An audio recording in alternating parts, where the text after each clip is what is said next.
नमस्कार दोस्तों, आप सभी कैसे हैं? आशा करता हूँ आप सभी स्वस्थ होंगे, मस्त होंगे। दोस्तों, आज हम लोग एक नए टॉपिक को लेके आए हैं, जिसमें आप देखेंगे सॉइल, मृदा। तो पूरे भारत में जो मृदा है, मिट्टी, इसकी उत्पत्ति, रंग, संरचना और स्थान के बारे में आज हम लोग डिस्कशन करेंगे दोस्तों। तो आइए, सबसे पहले हम लोग देखते हैं एक छोटा सा भारत का नक्शा कि कौन कहाँ पे है। तो देखिए दोस्तों, सबसे ऊपर आप देखेंगे तो लद्दाख है। जस्ट उसके नीचे पाकिस्तान से सटा हुआ जम्मू कश्मीर है। ये बताना है दोस्तों, ये लद्दाख जो है एक भाग आप मान लीजिए। दूसरा इधर जम्मू कश्मीर हिमाचल, ये आपका एक भाग देखने को मिल जाएगा। दूसरा आप जो आपको दिखेगा इधर सिर्फ राजस्थान, यहाँ पे अलग मिट्टी पाई जाएगी, दिख रहा है। तो ये जो पूरा जम्मू कश्मीर ये लेके ये पूरा ये पूरा उत्तर प्रदेश लेके मतलब ये भाग, यहाँ पे एक प्रकार की मिट्टी पाई जाएगी, यहाँ पे एक प्रकार की मिट्टी पाई जाएगी, यहाँ पे एक प्रकार की मिट्टी पाई जाएगी दोस्तों। तो अलग अलग क्षेत्रों में मिट्टियाँ पाई जाएंगी। इसी तरह आप आइए तो आप देखेंगे कि जो ये उत्तर प्रदेश है, यहाँ से लगे हुए, यहाँ से बेसिन से ये यहाँ पे सेम प्रकार की मिट्टियाँ पाई जाती हैं। इधर आप देखेंगे तो इधर दूसरे प्रकार की मिट्टी पाई जाती है। सब मिलाकर अलग अलग मिट्टियों का जोन है। तो आइए हम लोग देख लेते हैं कि कौन कौन सी मिट्टियाँ हैं। तो हम आपको बता दें, जो मिट्टियाँ हैं, जो मृदा हैं, वो 8 प्रकार की हैं। ये देखिए दोस्तों, यहाँ से हम लोग देखेंगे। पहला है फॉरेस्ट एंड माउंटेनियस सॉइल, मतलब फॉरेस्ट, पर्वतीय या वनीय मिट्टी। कौन सा दोस्तों? ये है पर्वतीय। ये है दोस्तों, ये आप देख रहे हैं ना, ये लद्दाख। तो ये क्या है? लद्दाख। यहाँ पे कौन सी मिट्टी पाई जाएगी? यहाँ पाई जाएगी पर्वतीय, ये पाई जाएगी पर्वतीय। दूसरा आप देखेंगे अलवियल सॉइल, मतलब इसका मतलब क्या होता है? जलोढ़ मिट्टी। क्या होता है दोस्तों? जलोढ़ मिट्टी। ये आप देख रहे हैं उत्तर प्रदेश, ये कलर हूबहू, ये उत्तर प्रदेश हुआ। इधर से सटके इधर उड़ीसा होते हुए, इधर आप देखिए आंध्र प्रदेश का थोड़ा सा भाग लेते हुए, इधर पूरा तमिलनाडु का थोड़ा से ये तट लेते हुए, ये किनारे किनारे किनारे किनारे ये होते हुए ये उत्तर प्रदेश। यहाँ कौन मिट्टी मिलेगी? जलोढ़। कौन सी? आप देखिए रेड और येलो सॉइल। रेड जैसे कलर साफ आपको दिखाया गया है, ये क्या है? रेड। ये क्या है? रेड सॉइल है। मतलब जो इधर आपको देखने को मिलेगा झारखंड, झारखंड, उड़ीसा, तेलंगाना, आंध्र प्रदेश, इधर तमिलनाडु, इधर थोड़ा से कर्नाटक का भाग लेके, ये सब में क्या मिलेगा? रेड। जो आपको रेड कलर का दिख रहा है दोस्तों, रेड, यहाँ क्या मिलेगा? रेड या येलो सॉइल मृदा। मतलब देखिए ये भाग, ये पूरा भाग क्या है? लाल है। अगला है ब्लैक सॉइल। क्या है? Black soil. तो ब्लैक सॉइल आपको कहाँ देखने को मिल रहा है दोस्तों? ये महाराष्ट्र, मध्य प्रदेश है, महाराष्ट्र, मध्य प्रदेश, हल्का से गुजरात भी ले लिया है। थोड़ा से आप देखेंगे दोस्तों तो राजस्थान को भी हल्का टच किया है, लेकिन अभी मुख्यतः आप देखेंगे तो महाराष्ट्र और मध्य प्रदेश, यहाँ की मिट्टी कैसी होती है? काली होती है, ब्लैक होती है। अगला देखेंगे दोस्तों, अगला है लेटेराइट सॉइल। तो लेटेराइट सॉइल में कौन सा है? लेटेराइट। कौन सा है? लेटेराइट।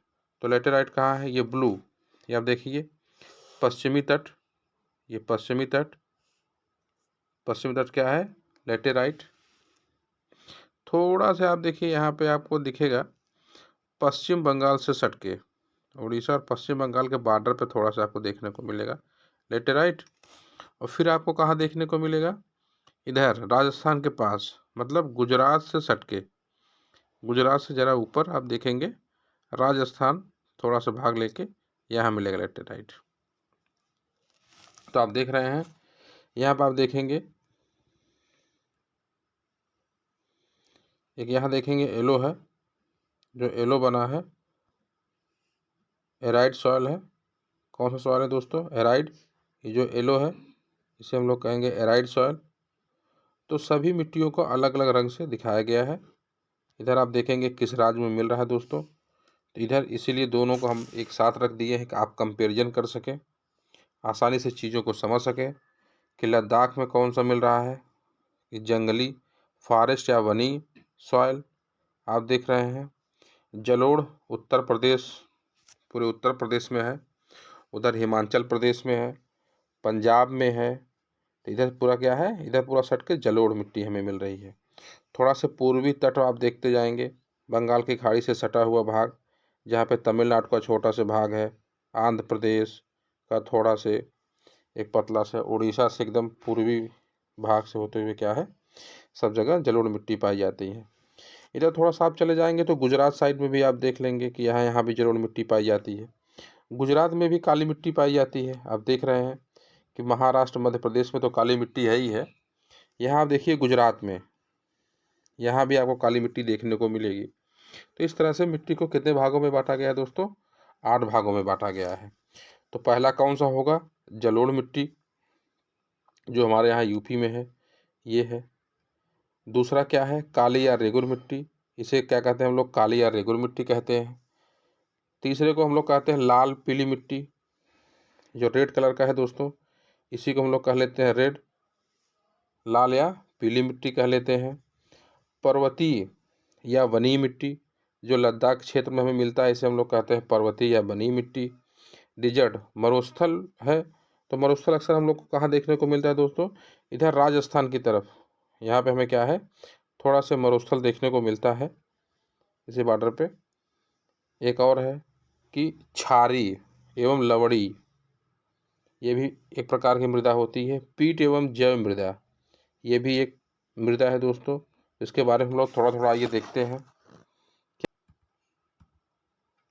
अगर हम लोग काली रेगुर मिट्टी की बात करें कि काली रेगुर मिट्टी कैसे है, ये लावा के टूटने से निर्मित हुई है दोस्तों। ये क्या है? ये जो काली मिट्टी है, ये लावा के टूटने से निर्मित हुई है।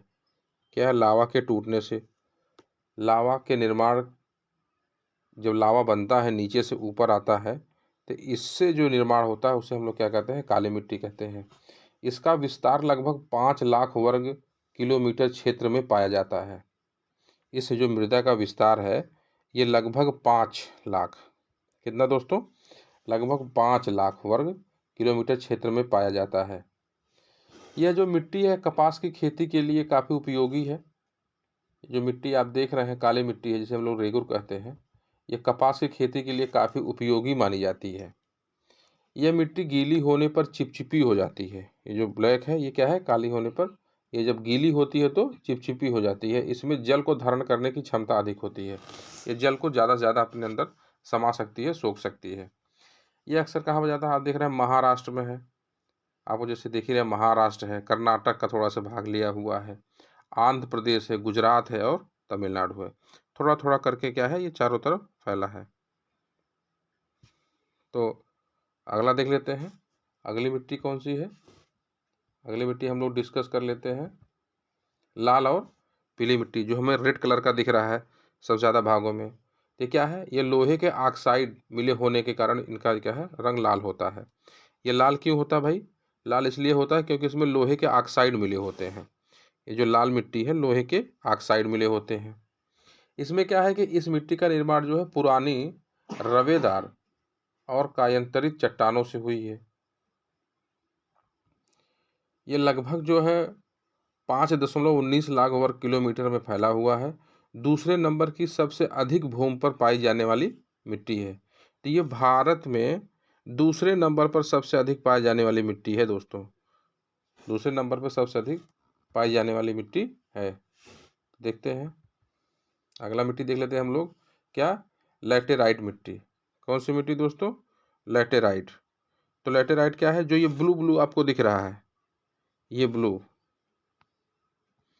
ये जो आपको ब्लू दिख रहा है इधर, ये क्या दिख रहा है, यहाँ दिख रहा है, पश्चिमी तट पे दिख रहा है, थोड़ा सा इधर है, थोड़ा सा इस साइड आपको देखने को मिलेगा। हाँ, तो इधर क्या है, इधर मेघालय की तरफ आप देख लीजिए, थोड़ा सा इधर राजस्थान की तरफ देख लीजिए, इधर पश्चिमी तट आप देख ही रहे हैं, थोड़ा सा तमिलनाडु साइड आप आके देख लीजिए। तो क्या है, ये मिट्टी कहाँ पाई जाती है इस प्रकार, मतलब ये जो क्षेत्र है ये कैसे उष्णकटिबंधीय प्रदेश है, ये क्या है, उष्णकटिबंधीय प्रदेश है, मतलब यहाँ पे जो वर्षा होती है वो 200 सेंटीमीटर से अधिक वर्षा होती है। यहाँ पे सामान्यतः क्या है, 200 सेंटीमीटर से अधिक वर्षा होती है। शुष्क मौसम में ये मिट्टी सूखकर ईंट की तरह कठोर हो जाते हैं। शुष्क मौसम में ये क्या करते हैं, सूखकर एकदम कठोर हो जाते हैं, लेकिन गीली होने के कारण ये बहुत चिपचिपा होते हैं। इस मिट्टी में चूना, नाइट्रोजन, पोटास तथा ह्यूमस की कमी होती है। चूने की कमी के कारण ये मिट्टी अम्लीय होते हैं।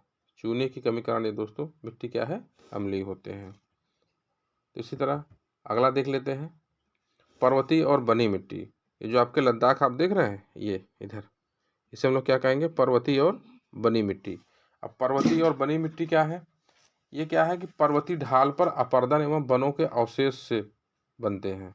ये जो मिट्टी है ये क्या है, पर्वतीय ढाल पर है। पहली बात है हिमालय है ऊपर, ये क्या है, हिमालय का रेंज है, आप जान ही रहे हैं।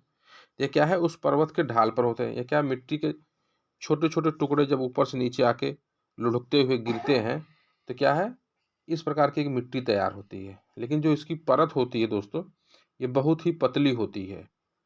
जो ये परत होती है बहुत ही पतली होती है। ये क्या है कि कश्मीर से लगाकर, आप देखेंगे कहाँ तक फैला है, ये पूरा कश्मीर से लगाकर, देखिए इधर लद्दाख, लद्दाख नीचे थोड़ा कश्मीर, कश्मीर से लगाते हुए पूरा कहाँ तक है, अरुणाचल प्रदेश तक है। ये लगभग 2.85 लाख वर्ग किलोमीटर में फैला है। इस मिट्टी में जीवाश्म अधिक होते हैं, जीवाश्म की मात्रा अधिक होती है दोस्तों। इस मिट्टी में जीवाश्म की मात्रा अधिक होती है। लेकिन दोस्तों इसमें ये समस्या है कि जो इसकी उर्वरा शक्ति होती है वो बहुत कम होती है। इसमें लगभग आप मान लीजिए कि इसमें जो फसल की जा सकती है वो चाय की फसल उगाई जा सकती है, कहवा की उगाई जा सकती है। यहाँ पे मसाले आपको देखने को बहुत मिलेंगे, हैं, फलों की अक्सर खेती की जाती है यहाँ पे। एक जो मोस्ट इम्पॉर्टेंट है दोस्तों, इस मिट्टी का उपयोग जो जनजातीय लोग हैं यहाँ के, वो झूम कृषि के लिए करते हैं। क्या है, झूम, झूम कृषि में इसका प्रयोग ज़्यादा करते हैं। तो ये थोड़ा थोड़ा आपने देख लिया दोस्तों। आइए आगे हम लोग इसके बारे में विस्तृत जानकारी लेते हैं, इसकी डिस्कशन होगा। तो देखिए इसमें क्या, भारत में पाई जाने वाली चट्टानें, भारत में पाई जाने वाली चट्टानों की संरचना एवं भारत की जलवायु में पर्याप्त विविधता पाई जाती है। इसलिए भारत के विभिन्न भौगोलिक क्षेत्रों में विभिन्न प्रकार की मिट्टी का विकास हुआ। क्यों, क्योंकि उसके भौगोलिक अलग अलग पाए जाते हैं, इसलिए बहुत सारी मिट्टियाँ यहाँ पे, बहुत डिफरेंट टाइप की मिट्टियाँ पाई जाती हैं। परंपरागत रूप से मिट्टी का वर्गीकरण कछारी, रेगुर, लैटेराइट आदि के रूप में किया गया है। लेकिन भारतीय कृषि अनुसंधान परिषद के अनुसार भारत में मिट्टियों को 8, अगर आपसे पूछा जाए कितने वर्गों में बांटा गया है मिट्टियों को, तो 8 वर्गों में बांटा गया है दोस्तों। इसका जैसे हम लोगों ने डिस्कस कर लिया कि कौन कौन से हैं।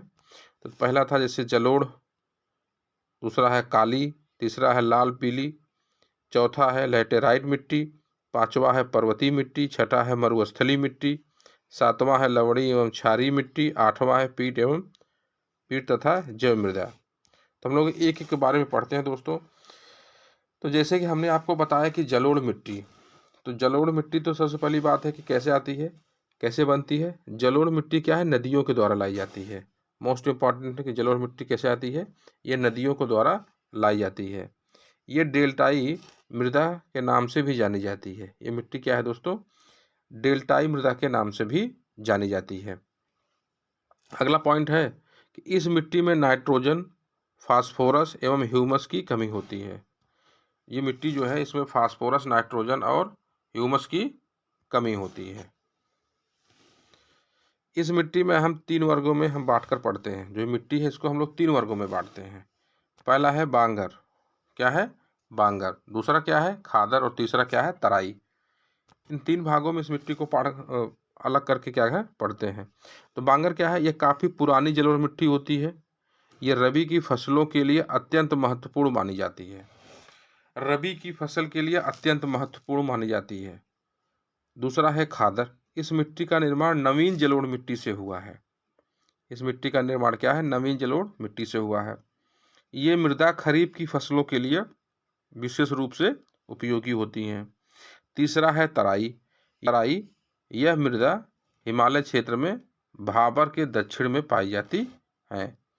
तो अगला देखते हैं दोस्तों, अगला है काली या रेगुर मिट्टी। काली या रेगुर मिट्टी, तो काली या रेगुर मिट्टी का निर्माण कैसे हुआ दोस्तों, ये लावा के निर्माण के टूटने से हुआ है। जो लावा का जब निर्माण होता है तो जो यहाँ से जो लावा टूट कर गिरते हैं, जो लावा टूटते हैं, उससे इस मिट्टी का निर्माण होता है। ये लगभग 5 लाख वर्ग किलोमीटर में फैला है, जैसा कि आपने देखा है। यह मृदा 10 डिग्री से 25 डिग्री उत्तरी अक्षांश और 73 डिग्री से 80 डिग्री पूर्वी देशांतर के बीच पाई जाती है। जो क्वेश्चन बनता है दोस्तों यहाँ से कि कपास की खेती के लिए कौन सी मिट्टी ज़्यादा उपयोगी है, तो कपास की खेती के लिए इसमें दिया है ये मिट्टी कपास की खेती के लिए काफ़ी उपयोगी मानी जाती है, इसलिए इसे कपासी मिट्टी कहते हैं। समझा दोस्तों, कपासी मिट्टी कौन सी होती है, काली मिट्टी को हम लोग क्या कहते हैं, कपासी मिट्टी कहते हैं। यह मिट्टी गीले होने पर चिपचिपी हो जाती है तथा सूख जाने पर सिकुड़ने के कारण इसमें लंबी एवं गहरी दरारें पड़ जाती हैं। इस मिट्टी में जुताई की आवश्यकता नहीं पड़ती। मोस्ट इंपॉर्टेंट, ऐसी कौन सी मिट्टी है जिसमें जुताई की आवश्यकता नहीं पड़ती है दोस्तों, तो आप बताएंगे कि वह काली मिट्टी है जिसमें जुताई की आवश्यकता नहीं पड़ती। इस मिट्टी में जल धारण करने की क्षमता अधिक होती है, इसलिए यह मिट्टी शुष्क कृषि के लिए अनुकूल है। लास्ट पॉइंट है कि इस मिट्टी का विस्तार भारत में महाराष्ट्र में है, कर्नाटक में है, आंध्र प्रदेश में है, गुजरात में है और तमिलनाडु में पाया जाता है। अगला है लाल एवं पीली मिट्टी। जैसे कि आपने देखें कि लाल और जो पीली मिट्टी है, ये भारत की दूसरे सबसे ज़्यादा धरती पर पाई जाने वाली मिट्टी है। सेकेंड नंबर की मिट्टी है जो सबसे ज़्यादा पाई जाती है। इस मिट्टी में लोहे के ऑक्साइड मिले होने के कारण इनका रंग क्या होता है, लाल होता है। इस मिट्टी में लोहे के ऑक्साइड मिले होने के कारण इनका क्या है, रंग लाल होता है। इस मिट्टी का निर्माण पुरानी रवेदार तथा कायांतरित चट्टानों जैसे ग्रेनाइट तथा नीस पर अपक्षय के क्रियाओं द्वारा हुआ है। लाल एवं काली मृदाएं अधिकतर साथ साथ पाई जाती हैं, जिसमें लाल मृदा अधिकतर उच्च भूमि जबकि काली मृदा निम्न भूमि में पाई जाती है। इस मिट्टी का विस्तार लगभग 5.19 लाख वर्ग किलोमीटर क्षेत्र में फैला है। ये देखिए, ये मिट्टी भारत की दूसरे नंबर की सबसे अधिक भूमि पर पाए जाने वाली मिट्टी है। इस मिट्टी का विस्तार झारखंड, मिट्टी का निर्माण कहाँ हुआ, झारखंड के स्थल परगना, छोटा नागपुर, पठार पश्चिम बंगाल, पठारी क्षेत्र तमिलनाडु, कर्नाटक, पूर्वी महाराष्ट्र, आंध्र प्रदेश, मध्य प्रदेश, उत्तर प्रदेश, झांसी, ललितपुर, मिर्जापुर में आदि हर जगह पाई जाती हैं। तो अगली मिट्टी कौन सी है, लैटेराइट। तो लैटेराइट मिट्टी का क्या विशेषता है दोस्तों, ये मिट्टी विशेष रूप से उष्णकटिबंधीय प्रदेश में पाई जाती है जहाँ पर सामान्यतः 200 सेंटीमीटर से अधिक वर्षा होती है। तो लैटेराइट मिट्टी कहाँ पाई जाएगी, जहाँ पर 200 सेंटीमीटर से अधिक वर्षा होगी। शुष्क मौसम में ये मिट्टी सूखकर ईंट की तरह कठोर हो जाती है। ये बहुत ध्यान देने के लिए है, वो देखिए कौन सी मिट्टी ईंट की तरह कठोर हो जाती है शुष्क मौसम में। तो शुष्क मौसम में क्या है, ये ईंट की तरह कठोर हो जाती है तथा गीली होने पर चिपचिपी हो जाती है। देखिए, इस मिट्टी में चूना, नाइट्रोजन, फास्फोरस तथा ह्यूमस की कमी होती है। ह्यूमस क्या है, कमी होती है। चूने की कमी के कारण ये मिट्टी अम्लीय हो जाती है, के लिए उपजाऊ नहीं होती है, लेकिन उर्वरकों का उपयोग करने से इसमें चाय, कहवा, रबर, सिनकोना तथा काजू आदि की खेती हो जाती है। ये मिट्टी भारत में 1.26 लाख वर्ग किलोमीटर क्षेत्र पर पाई जाती है। आइए अगली मिट्टी देखते हैं, पर्वतीय या बनी। आप देखे थे लद्दाख के क्षेत्र में मिली थी, लद्दाख के क्षेत्र में आपको देखने को मिला था दोस्तों। तो क्या है, इस मिट्टी का विकास पर्वतीय ढाल पर अपर्दन तथा वनों के अवशेष से हुआ है, याद रखेंगे। इसे हम लोग बनी मिट्टी भी कहते हैं। ये भी मोस्ट इम्पॉर्टेंट है दोस्तों। कहाँ से कहाँ तक फैला है? ये कश्मीर से अरुणाचल प्रदेश तक, कश्मीर से अरुणाचल प्रदेश तक। इसमें जीवाश्म की अधिकता होती है। क्या हुआ? जीवाश्म की अधिकता होती है। इसकी जो उर्वरा शक्ति है ये कम होती है। भारत में इस मिट्टी में क्या होता है? चाय उगाया जाता है, कहवा, मसाले फसल आदि कृषि की जाती है। इस मिट्टी का उपयोग जनजाति क्या है? झूम कृषि के लिए भी करते हैं। इस मिट्टी का विस्तार कहाँ से कहाँ तक है दोस्तों? तो इस मिट्टी का जो विस्तार है वो हिमालय, मुख्यतः हिमालय क्षेत्र के उत्तर पूर्वी पहाड़ी क्षेत्र तथा पश्चिमी एवं पूर्वी ढाल पर प्रायद्वीपीय भारत के पहाड़ी क्षेत्र में पाई जाती है। अगला देखते हैं मरुस्थलीय मिट्टी। ये क्या दोस्तों? ये मिट्टी सामान्य रूप से बालू एवं क्षारीय होती है, मतलब इसमें बालू की अधिक मात्रा होती है, बालुई होती है और क्षारीय होती है। शुष्क जलवायु, क्या? शुष्क जलवायु, उच्च तापमान और तीव्र गति के वाष्पीकरण के कारण इन मृदाओं में नमी और ह्यूमस की मात्रा कम हो जाती है। लेकिन इस मिट्टी में लोहा एवं फास्फोरस पर्याप्त मात्रा में मौजूद रहता है। इस मिट्टी में मुख्यतः मोटे अनाज की खेती की जाती है, लेकिन यहाँ पर सिंचाई की पर्याप्त सुविधा उपलब्ध होती है। वहाँ पर कपास एवं गेहूं की भी खेती की जाती है। मतलब इसमें सिर्फ मोटे अनाज की खेती की जाती है, लेकिन यदि आपके पास पानी की उचित व्यवस्था है, सिंचाई की उचित पर्याप्त व्यवस्था है, तो आप यहाँ पर कपास और गेहूं की भी खेती आसानी से कर सकते हैं, उसमें कोई दिक्कत नहीं है। आगे है, इस मिट्टी का विस्तार मुख्यतः कहाँ है? राजस्थान, दक्षिणी पंजाब, हरियाणा और गुजरात, उत्तर गुजरात में है। कहाँ है? उत्तर गुजरात में है। अगला देखते हैं लवणी एवं क्षारीय मृदा दोस्तों। तो लवणी और क्षारीय मृदा क्या है? इसे रेह भी हम लोग क्या कहते हैं? इसे क्या कहते हैं? रेह। रेह और ऊसर तो हम लोग को याद रहता है, लेकिन इसे एक नाम इसका और है, क्या है? कल्लर। इसे हम लोग कल्लर के नाम से भी जानते हैं दोस्तों। इस मिट्टी का विस्तार 1,00,000 वर्ग किलोमीटर तक पाया जाता है लगभग अभी। लेटेराइट मिट्टी का निर्माण केशिका क्रिया द्वारा होता है। इस क्रिया द्वारा सोडियम, कैल्शियम तथा मैग्नीशियम के लवण मृदा के ऊपरी सतह पर निक्षेपित हो जाते हैं।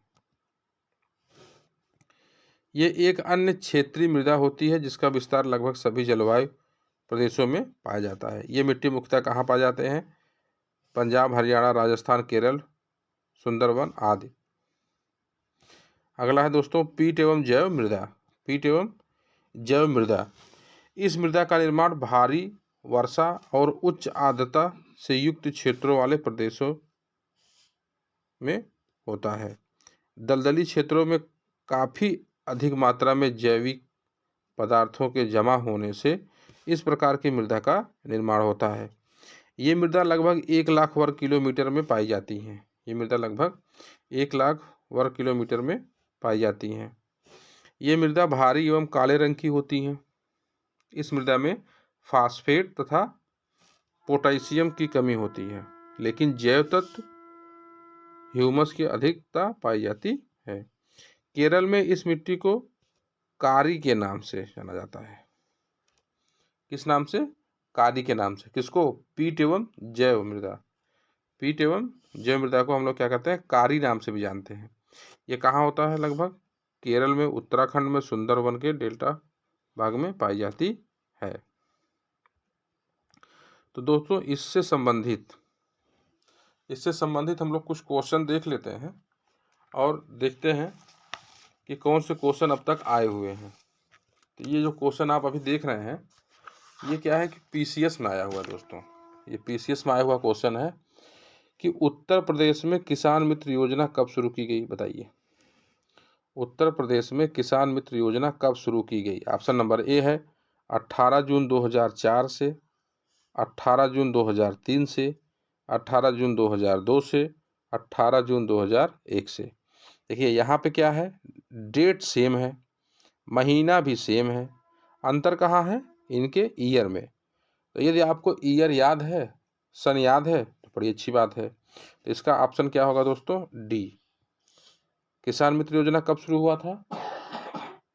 18 जून 2001 से।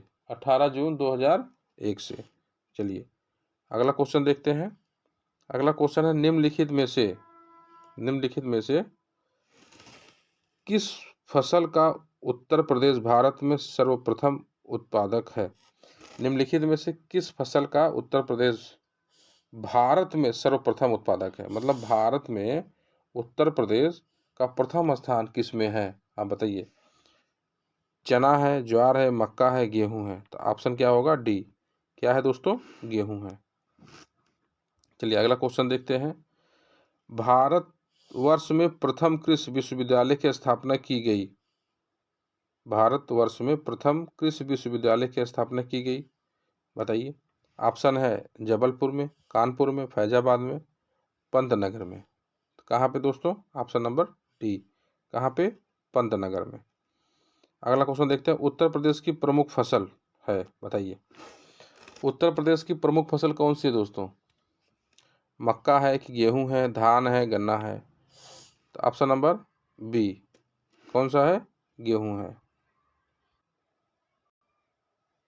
अगला क्वेश्चन है दोस्तों, लाल मिट्टियाँ पाई जाती हैं, बताइए। लाल मिट्टियाँ कहाँ पाई जाती हैं? आप देखे हैं अभी कि लाल मिट्टी क्या है? लाल मिट्टी दूसरे नंबर पर है। भारत में सबसे अधिक मिट्टी पाई जाने वाली में है कौन सी? लाल मिट्टी सेकंड नंबर पे है। तो बताइए लाल मिट्टी कहाँ पाई जाती है? आगरा, मथुरा, एटा मैनपुरी, सीतापुर बाराबंकी, मिर्ज़ापुर झांसी। तो इसमें कौन सा ऑप्शन होगा दोस्तों? Mirzapur Jhansi. Mirzapur Jhansi, option number D. आइए अगला क्वेश्चन देखते हैं। कृषि आंकड़ों वर्ष 2019 और कृषि आंकड़ों वर्ष 1999 से 2000 के अनुसार भारत में उत्तर प्रदेश का प्रथम स्थान है, बताइए।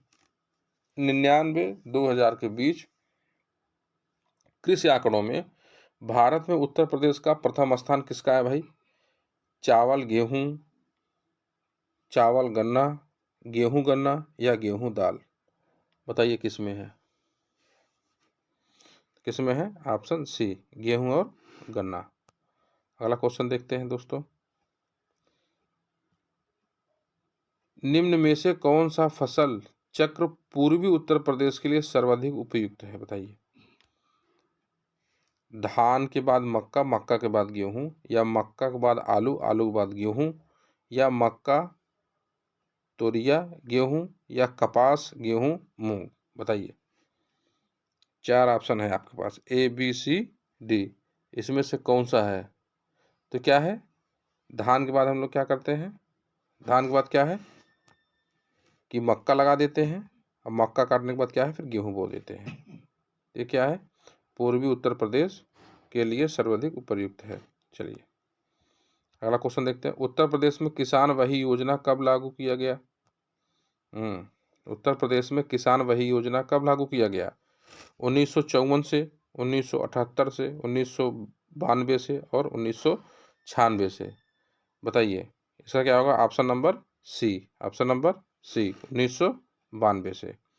अगला क्वेश्चन है। उत्तर प्रदेश में विक्रय अधिशेष अधिकतम है, बताइए। उत्तर प्रदेश में विक्रय अधिशेष अधिकतम है तो किसका है? ऑप्शन है गेहूं, धान, चना, सरसों। तो भैया किसका सबसे ज़्यादा अपने यहाँ विक्रय अधिशेष है? किसका है? गेहूं का। Option number A. Option number A. चलिए अगला क्वेश्चन देखते हैं। उत्तर प्रदेश में उगाई गई निम्न फसलों में से किसकी अवधि न्यूनतम है? कौन कम समय में पैदा हो जाता है? चना, मसूर, अरहर, मूंग? बताइए कौन सा कम समय में हो जाता है? तो मूंग। Option number D. कौन होता है? मूंग। चलिए उत्तर प्रदेश अग्रणी उत्पादक है किसका? गेहूं, गन्ना, आलू का, गेहूं, आलू, मूंगफली का, आलू, गन्ना, चावल का, गन्ना, कपास, आलू का? बताइए ऑप्शन कौन सा है? इसमें क्या है? ऑप्शन ए, गेहूं, गन्ना और आलू। अगला क्वेश्चन देखते हैं दोस्तों। भारत में उत्तर प्रदेश जिनमें उत्पादन में प्रथम स्थान रखता है वे हैं, बताइए। उत्तर प्रदेश भारत में प्रथम स्थान किस में रखता है? किस में रखता है? गेहूं और गन्ना में रखता है। अभी आप देखें ये क्वेश्चन दोस्तों, question number option number B. चलिए अगला देखते हैं। उत्तर प्रदेश में पान उत्पादन के लिए कौन जिला विशेष रूप से प्रसिद्ध है? किस जिले में पान ज्यादा होता है दोस्तों, बताएं? ललितपुर, झांसी, बादा, महोबा। Option number D. कहाँ होगा? महोबा में। चलिए अगला क्वेश्चन है, उत्तर प्रदेश किस उत्पादन का सबसे बड़ा उत्पादक नहीं है? भाई गेहूं का ही है, आलू का ही है, गन्ने का ही है, फूलों का ही है, किसमें पूछा है सबसे बड़ा? भाई उत्पाद तो सब होता है लेकिन सबसे अधिक, सबसे बड़ा नहीं है। तो सबसे बड़ा नहीं है, कौन सा नहीं है? फूलों का। ये फूलों का सबसे बड़ा उत्पादक नहीं है। प्रदेश में अनालिका अपर्दन से सबसे अधिक प्रभावित जिला कौन सा है? बताइए, सबसे अधिक प्रभावित जिला कौन सा है? मेरठ है, गोरखपुर है, इटावा है, फर्रुखाबाद। तो क्या होगा? Option number C. Option number C, Etawah. चलिए अगले क्वेश्चन तरफ चलते हैं।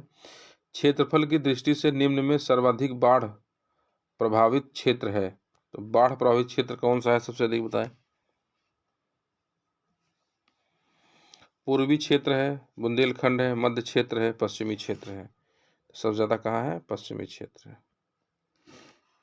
चलिए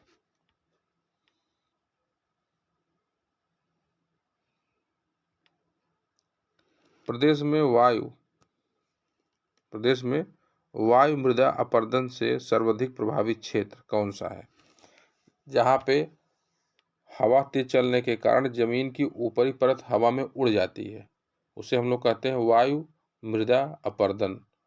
तो बताइए, वायु मृदा अपरदन से सर्वाधिक प्रभावित क्षेत्र कौन सा है? पश्चिमी क्षेत्र, पूर्वी क्षेत्र, उत्तरी क्षेत्र और दक्षिणी क्षेत्र। तो कौन सा है दोस्तों? पश्चिमी क्षेत्र। Option number A. कौन सा है? पश्चिमी क्षेत्र। चलिए अगला क्वेश्चन देखते हैं। निम्न में से उत्तर प्रदेश किस फसल का सबसे बड़ा उत्पादक नहीं है? बताइए, निम्न में से उत्तर प्रदेश किस फसल का सबसे बड़ा उत्पादक नहीं है? तो गेहूं उत्पाद करता है, गन्ना भी सबसे ज़्यादा उत्पाद करता है, उत्पादक है, आलू का भी सबसे बड़ा उत्पादक है, लेकिन चावल का क्या है? ये सेकंड नंबर पे है। चावल का सेकंड नंबर पे है। अगला क्वेश्चन है, भूमि संरक्षण के लिए निम्न में से क्या आवश्यक नहीं है? बताइए, भूमि संरक्षण के लिए कौन सा आवश्यक नहीं है?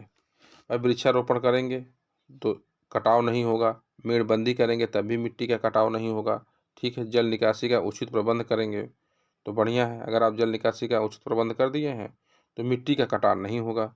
पर्याप्त रासायनिक खाद का प्रयोग करके इसका तो कोई मतलब ही नहीं बनता, क्योंकि यहाँ मिट्टी कटने की बात हो रही दोस्तों। तो क्या है? ऑप्शन डी है। निम्नलिखित में से किस फसल के उत्पादन में उत्तर प्रदेश में प्रथम स्थान पर नहीं है?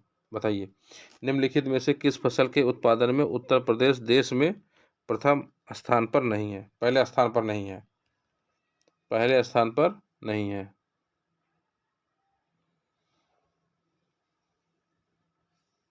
बताएं बताएं।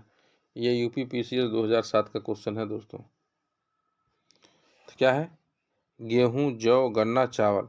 तभी जैसे अभी थोड़ी देर पहले हमने डिस्कस किया है कि चावल क्या है, ये प्रथम स्थान पर नहीं है, क्या है? सेकंड स्थान पर है। गेहूं, जौ, गन्ना ये सब प्रथम स्थान पर है। चलिए अगला क्वेश्चन देखते हैं कि उत्तर प्रदेश को कितने सस्य जलवायु क्षेत्रों में विभाजित किया गया है? बताइए, कितने जलवायु में विभाजित किया गया है? तो कितने जलवायु में विभाजित किया गया दोस्तों? 9 जलवायु में। कितने में? 9 जलवायु में। उत्तर प्रदेश की प्रमुख तिलहन फसल है, बताइए। सबसे ज़्यादा उत्तर प्रदेश में क्या बोई जाती है? सूर्यमुखी, कुसुम, राई, सरसों, अलसी। क्या होगा? राई, सरसों। सी, ऑप्शन नंबर सी। आइए अगला क्वेश्चन देखते हैं।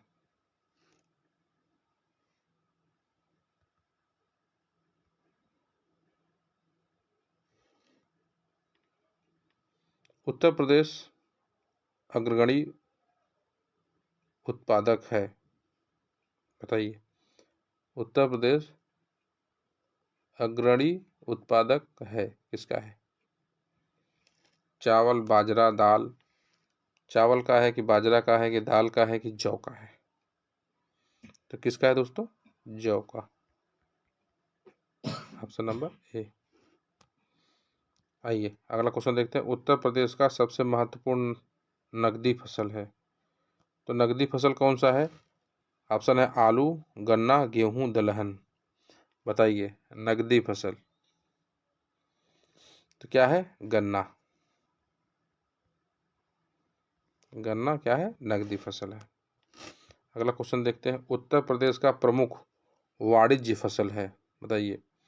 उत्तर प्रदेश का प्रमुख वाणिज्य फसल है, क्या होगा?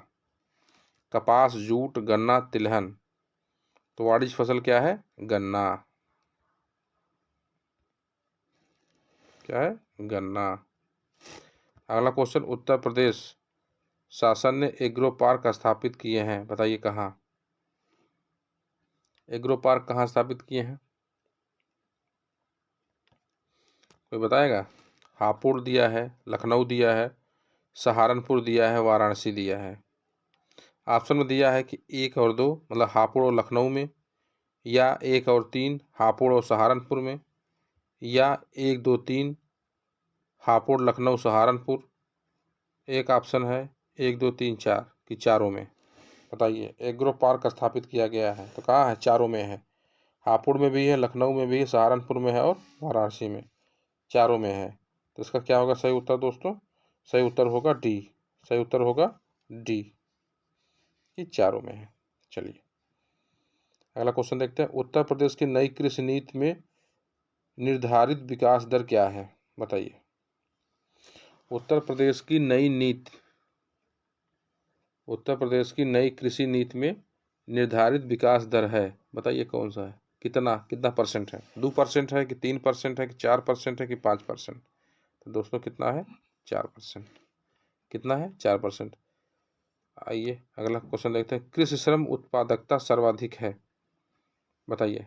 कृषि श्रम उत्पादकता सर्वाधिक है, पूर्वी उत्तर प्रदेश में है, बुंदेलखंड में है, मध्य उत्तर प्रदेश में है, या पश्चिमी उत्तर प्रदेश में है? तो इसका ऑप्शन क्या सही है दोस्तों? Option number D. कहाँ है? पश्चिमी उत्तर प्रदेश में। चलिए अगला क्वेश्चन देखते हैं। उत्तर प्रदेश में सीमांत कृषक किन्हें कहा गया है?